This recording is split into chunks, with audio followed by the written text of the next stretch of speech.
Ah, Tungdil. I was wondering when you would pay me a visit. I thank you, and Jarun, you appeared at the right moment. May I, ask why? It was down to you. Your speech about the responsibility I owe to my realm.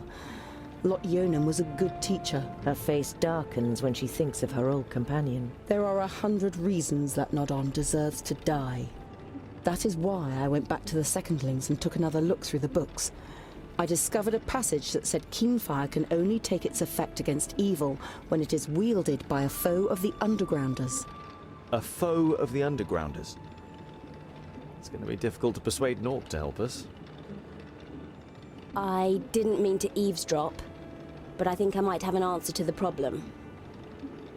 The Alpha are also your foes, aren't they? What the... Half human, half elf. My mother bequeathed me her gifts and her weapons. I got very little from my father, but his eyes are an advantage.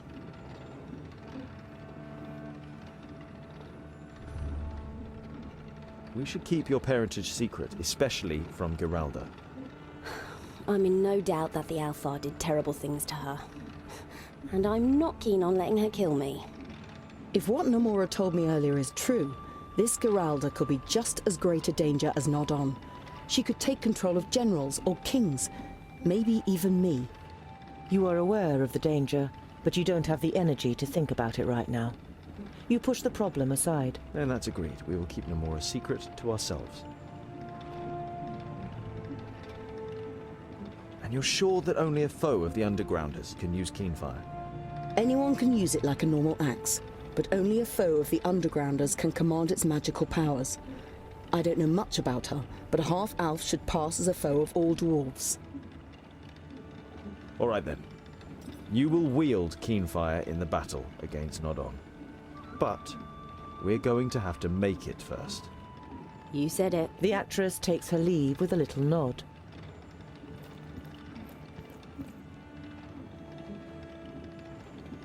How are things with Jarun? Could you help him? He's doing well.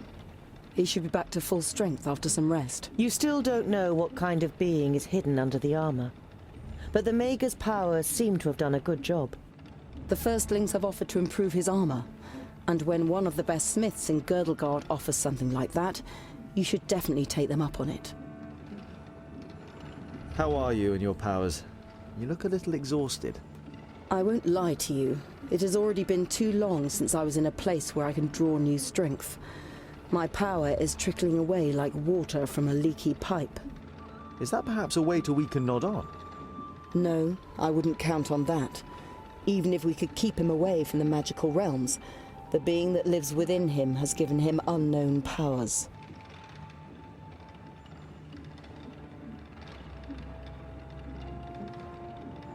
How was Syntheras able to overcome your shield?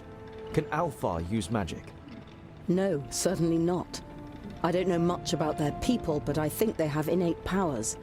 Conjuring darkness, extinguishing fire, changing dreams. Little things that fill humans with fear and ensure the potency of terrifying legends about their people. Syntheras used a trick, not a spell. We killed 2 Alfar near Sovereignstone. They had crystals on them which they had received from Nod-On to protect them from the spells of the Magi. He must have used a stone like that. Take some rest. And I hope you'll still be here at dawn. The Mager gives you a reproachful look. Don't worry.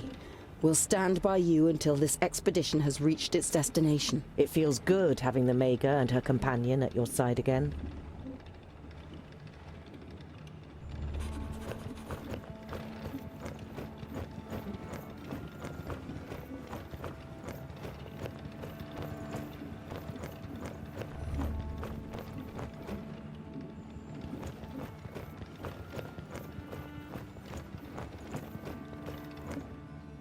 The second dwarf stronghold you have ever seen also impresses you greatly.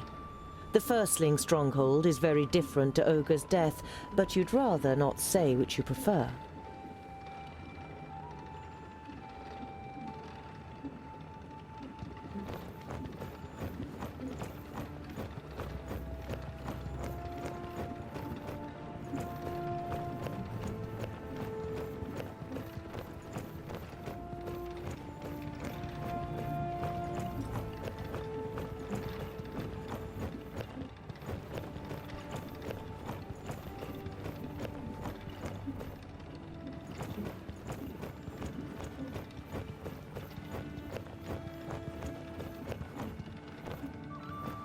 Namora, may I speak with you?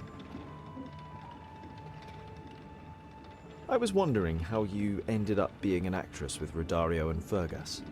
I have seen many places and done many things that I would like to forget. For a long time, I didn't know what to do with my life. But then I met Fergus.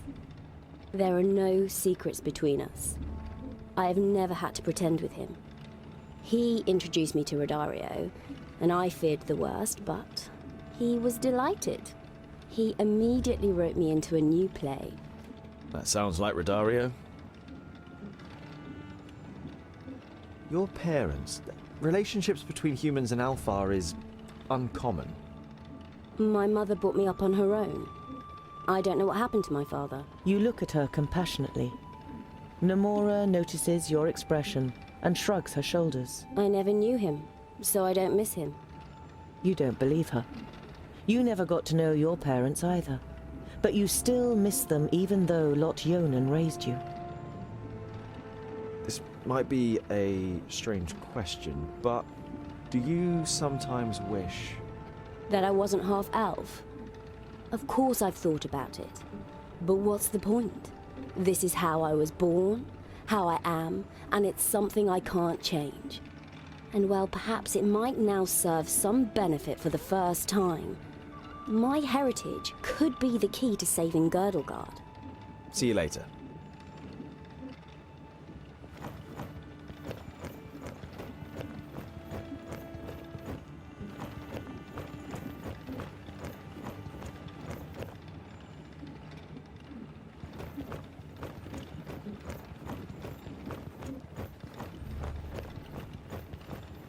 Geralda looks depressed. You look like something's bothering you. It's just... they avoid me. You're the only one who talks to me. Yeah, well, you did try to kill us when we first met you.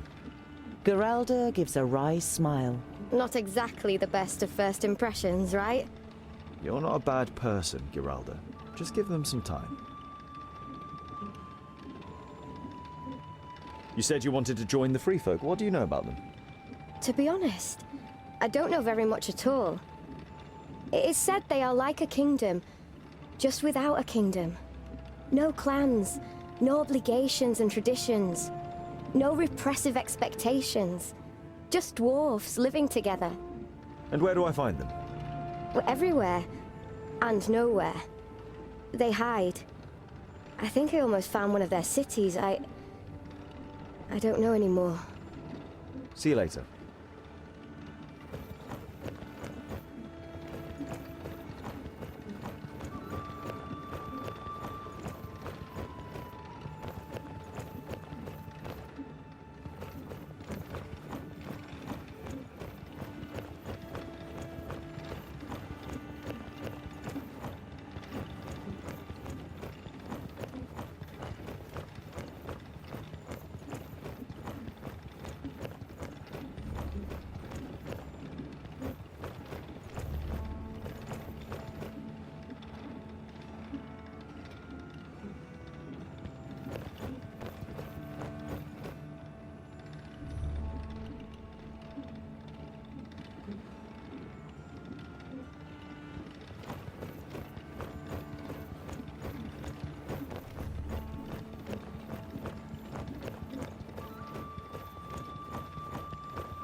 Tungdil.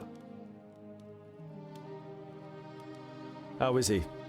He's lost a hell of a lot of blood. The crazy glint in Boindale's eyes has given way to serious concern.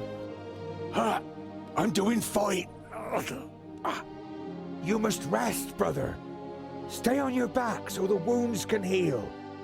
Fortunately, he hasn't lost his pig-headedness. As long as he has that, he'll come through. Boindale forces a grin, but you can imagine what he's really thinking and feeling. I thought Andakai was going to look after him. Didn't her magic help? We don't want her help. Magic is no use. And we certainly don't want anything to do with Samerson. You know there is no point arguing with the twins about magic. There is too much of a fine line between conviction and stubbornness. Boindale would rather die than be healed by the Mager. We'll have to go on without him. He won't manage more than 100 paces without dropping down dead the state he's in. No! I'll manage, Scholar. Just give me 2 orbits, then I'll be fine. It's just a scratch. Boindale tries to stand up, but he doesn't have the strength. You shake your head. Stay here and recover, Boindale. We'll meet you again in time for the big battle against Nodon.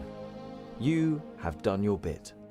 But where one of us is, the other is too. It is the greatest deed that has ever been carried out by our people. Oh. It would seem you are right, Scholar.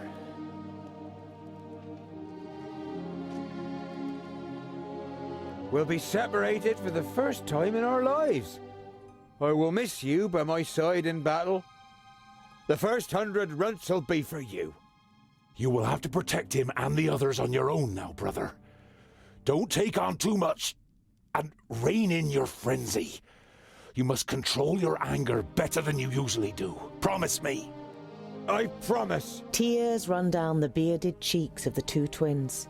They have never had to part like this before.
What is it, Tundo?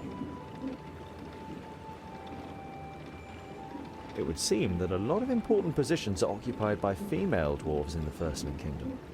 Is it not common where you come from that men and women share the duties? Of course. Among the humans and the secondlings, the women help out in the house so that the men have time for their duties. That's how it is written in the books, too. Here, posts are assigned according to the skills of the applicant, not gender. It's only natural that the most important posts are occupied by women. She winks at you and gives you a knowing glance, although the whole thing still befuddles you. What is it like living with the Firstlings? I haven't seen much yet, but many things seem to be different to life with the Secondlings in Ogre's Death. I can't make any real comparisons either. I grew up here and have never left our kingdom. I can hardly wait to see the halls of the Fifthlings. They were the best smiths before we took on the mantle. Don't expect too much. Their halls have been in the hands of the enemy for over 1,000 cycles. I read that the orcs avoid the stronghold, as if there were a curse on it. Even reading doesn't seem to be frowned upon among the Firstlings. You feel at home here. But that isn't only down to the books. See you later.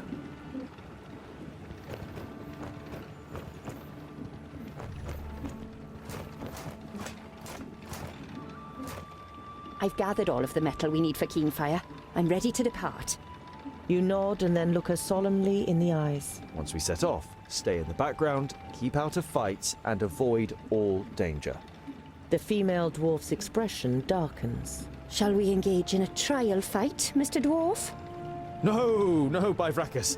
No, I know that female dwarves can fight. It's because of the axe. You're the only one who can forge it.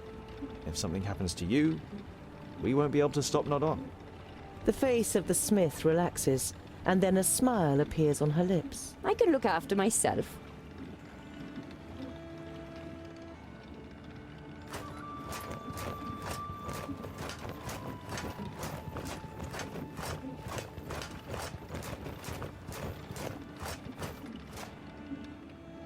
Greetings, Queen Zamtis. The queen bows her head slightly.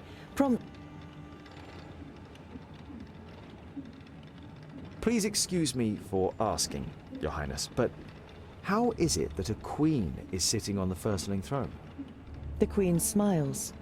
She has clearly been expecting the question. It began with an argument. My father valued my mother's advice, but disputed her ability to lead the kingdom. This frustrated her, and she demanded the chance to prove the contrary.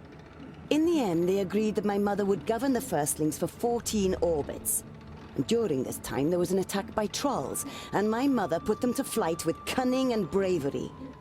When my father demanded the throne again, she defied him, and the clans followed her. The other kingdoms were appalled and refused to receive my mother, but our kingdom saw that she was a good queen. And when she died 230 cycles ago, the people demanded that I should follow her onto the throne.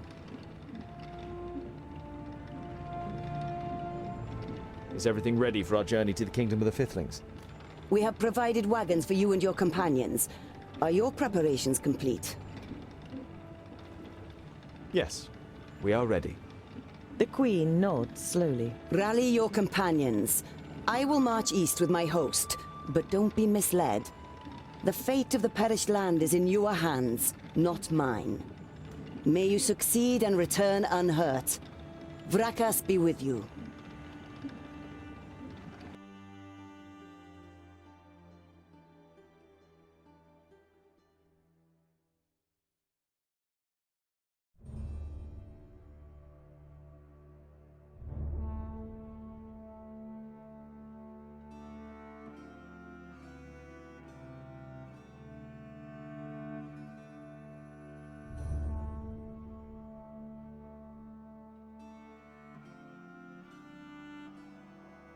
The plains of Tabain are the most fertile in Girdlegard, and rightly give the kingdom its nickname of the breadbasket. The east of the land has been in revolt since the perished land advanced, and the peace seems to have broken in the heartland too, as a group of strangers crawl out of a hole in the ground. Why don't we just look for a tunnel that hasn't collapsed? And what if we don't find one? If we're overground, we at least know that there's a way, even if it's dangerous. Let's go.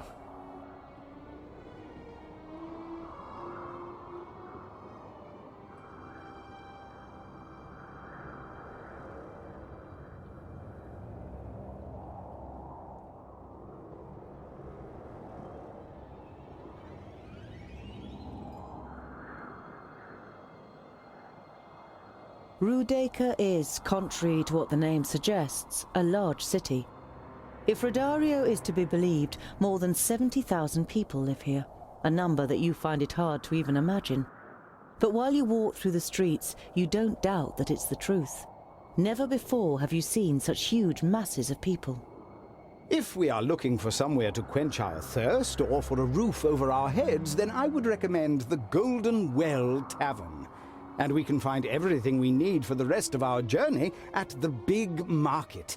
Just say where you want to go, Tungdil, and I'll show you the way.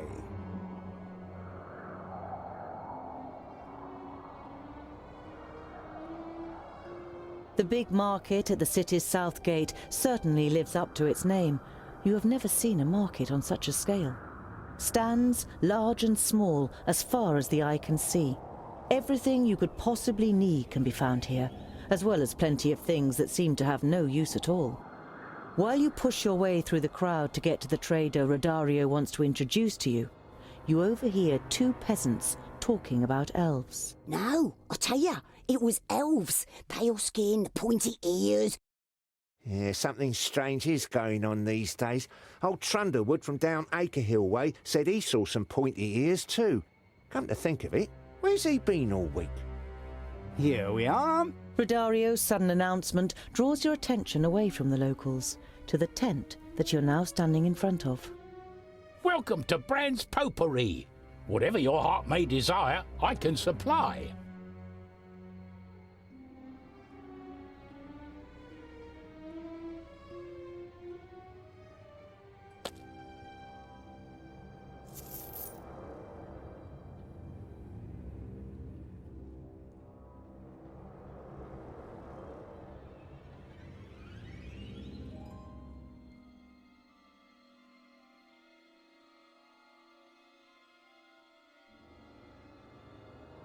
You follow Rodario through the lively streets until he reaches a run-down two-story building.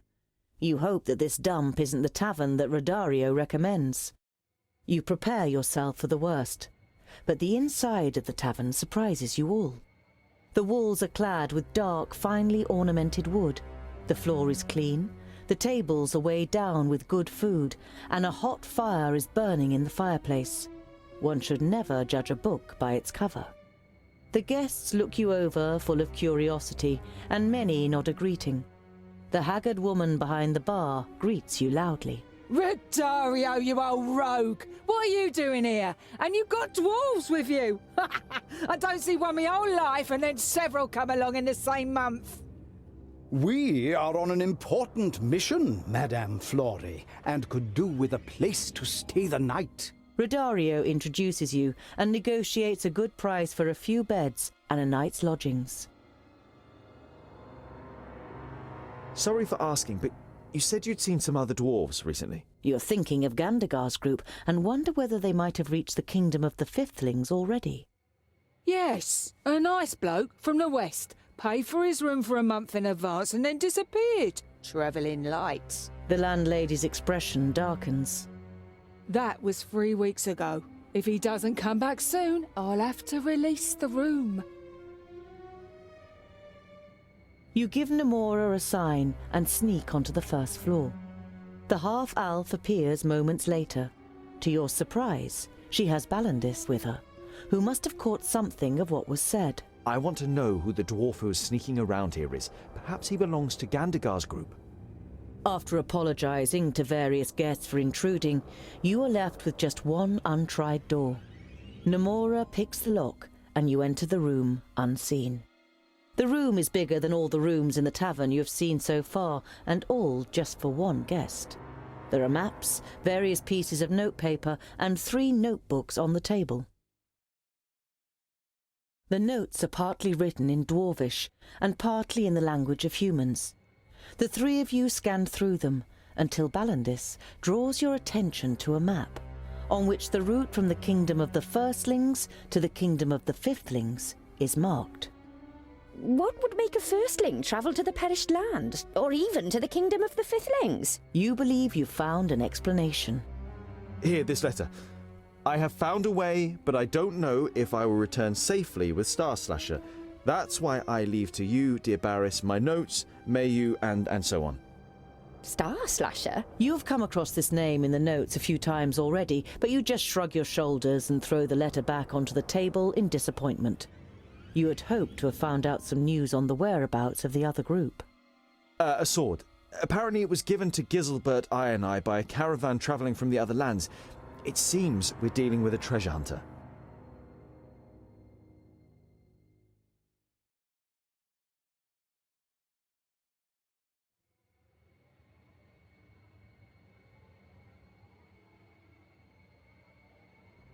You are woken with a jolt in the middle of the night by a blood-curdling scream. You look around in panic and see that the others have been woken too, but only Geralda has beads of sweat on her brow. She's breathing heavily. Concerned, you go over to her. I can remember. The Alfar. They are doing experiments on the children of the Smith. We have to save them.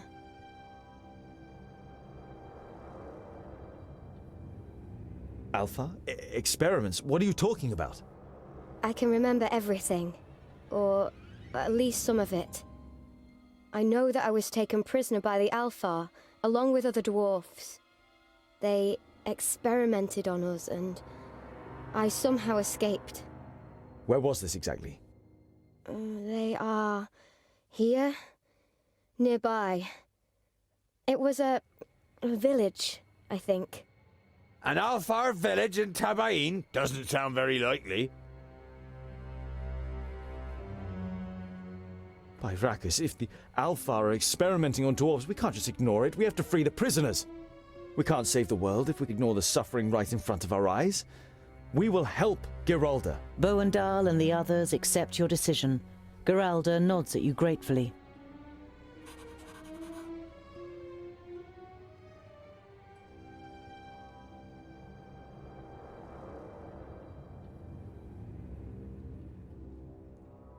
When you reach Acre there isn't a single villager in sight. An uneasy feeling creeps over you, which finally turns into certainty when you see red paintings on the walls of the houses. Alpha. As expected, you don't find any survivors, but there are also no undead. The perished land has not yet advanced this far. You discover some footprints on the northern edge of the village. It was orcs. Looks as though they waited here while the point ears wreaked havoc in the village. It seems like they moved on towards the north. The pictures, painted in blood, tell the horrifying story of how the Alfar came to the village and killed the inhabitants. You also find a few elaborately carved bones, some larger ones, like those of humans, some smaller and stronger, like those of dwarves. When you reach the other end of the village, disgust is written in the faces of your companions. None of you says a word. You gather all the bones you can find together and burn them. You wash over the paintings with water from the well. You weren't able to prevent this gruesome incident, but you don't want to leave a single trace of it behind.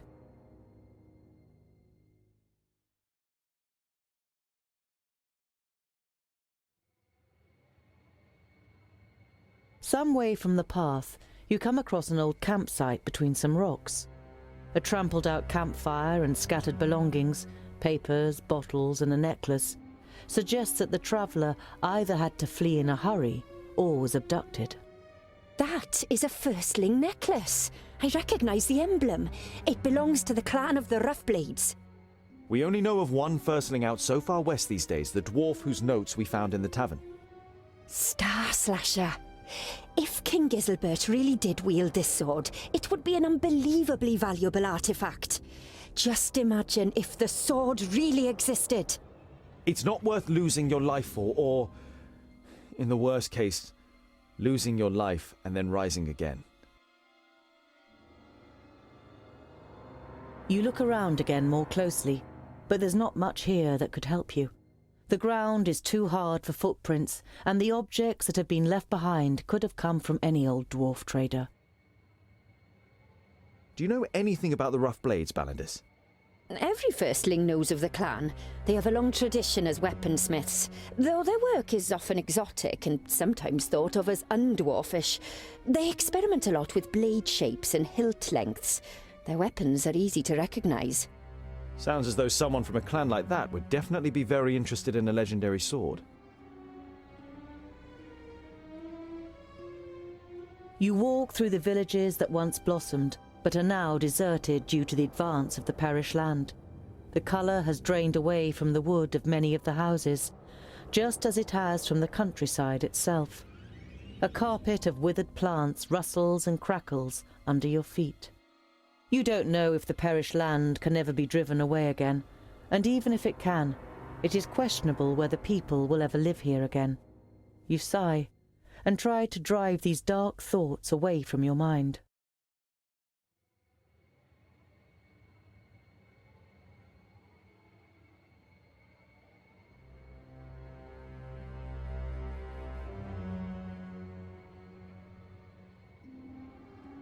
Ooh, do you smell that? Come! Oik, oik! Without even waiting for you, Boindil runs over the hill and disappears behind it. You follow him, and as you reach the brow, you see a very strange scene before you.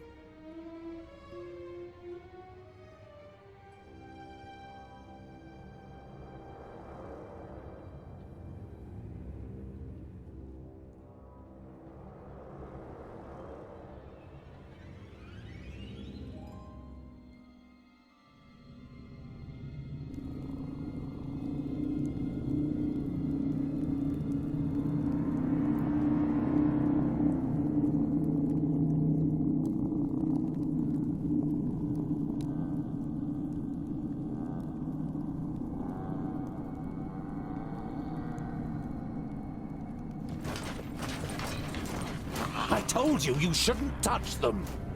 But I was hungry.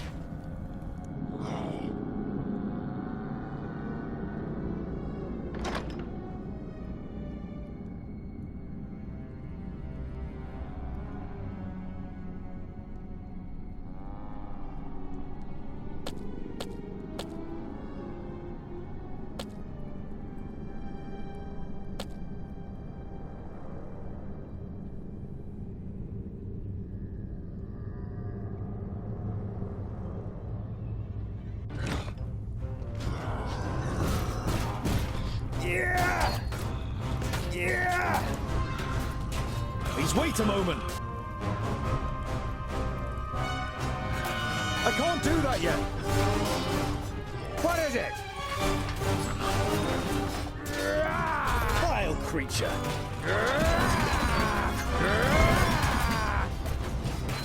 Who's next? Huh?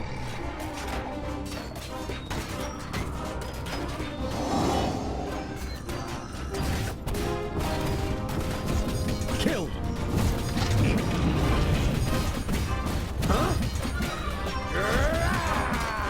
He hardly put up a fight. Vile. And again. That one. Ow! Hey!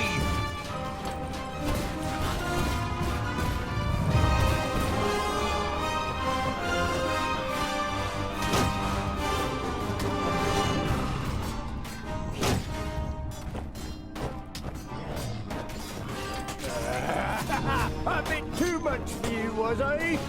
Yes?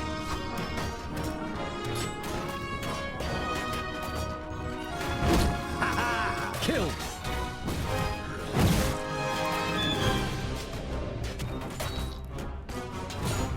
Vile creature.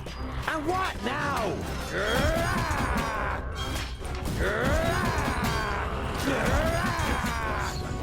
And He again. hardly put up a fight.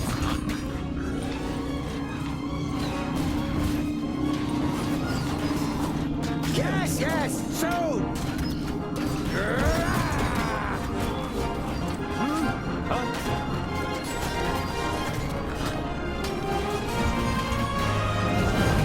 Vile creature. Who's next?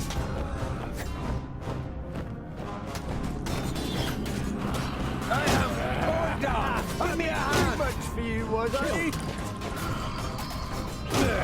Disgusting.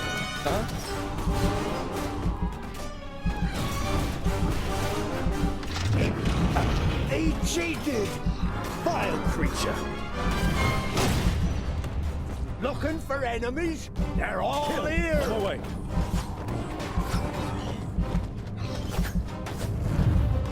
Hey, bit too many over here. Looking for enemies? Yes? They're all here. Vile creature. Kill. Not like this. Not like this. And again.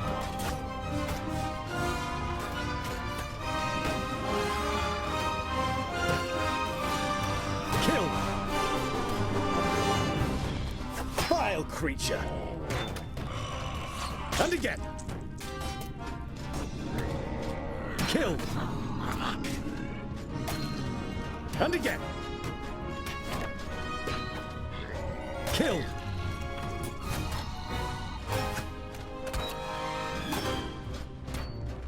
Vile creature. And again.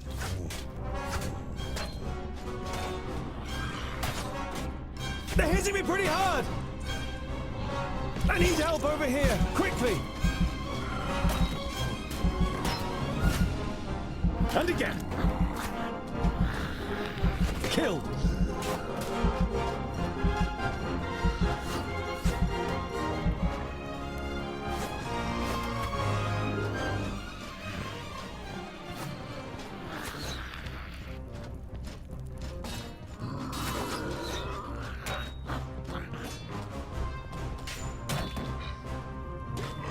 And again. Kill.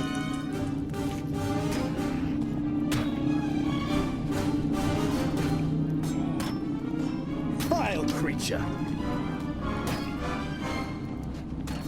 Killed. Vile creature.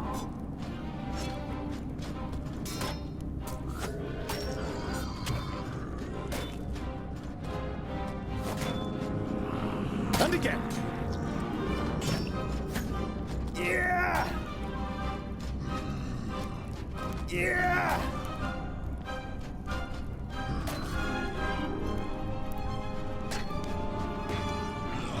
Yeah.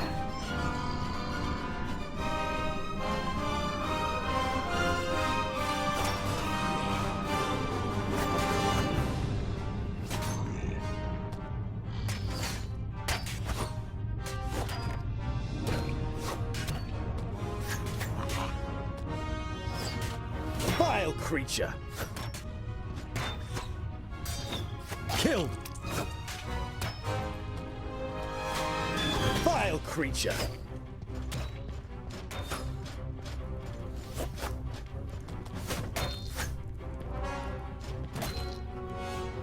Yeah.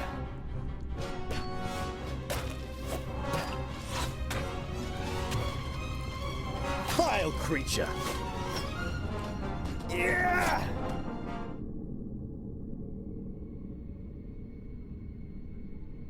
The chaotic battle between the orcs, the undead, and you comes to the best possible conclusion. No one else is standing but you. You decide to have a little look around.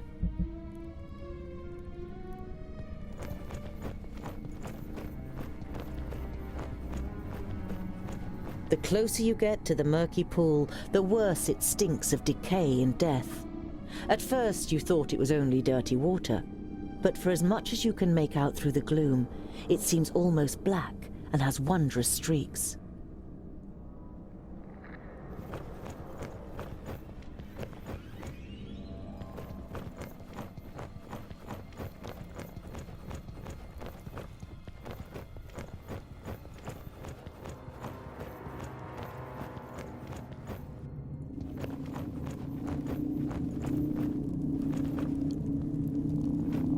You discover a file that looks like the one Geralda carries with her.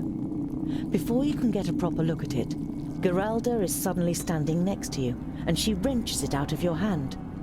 She turns it back and forth excitedly, but then disappointment spreads across her face. The container is empty. Without a word, she goes back to examining the surroundings.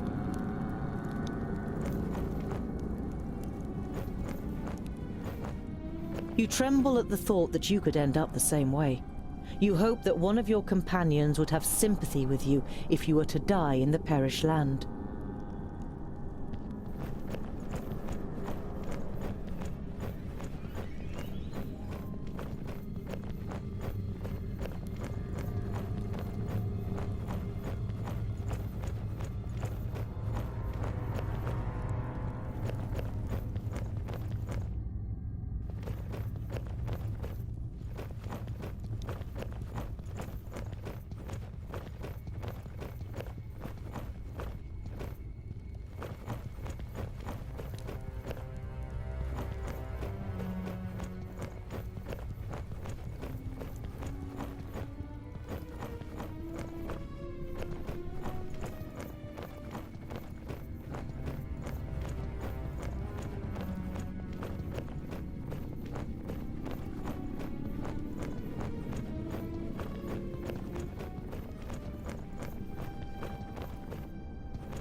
It's a map of the surroundings.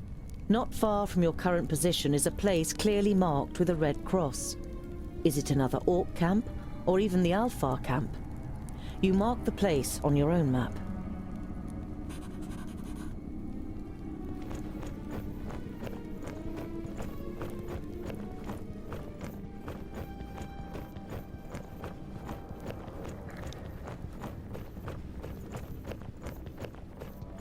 With the probable location of another camp up your sleeve, you continue on your way.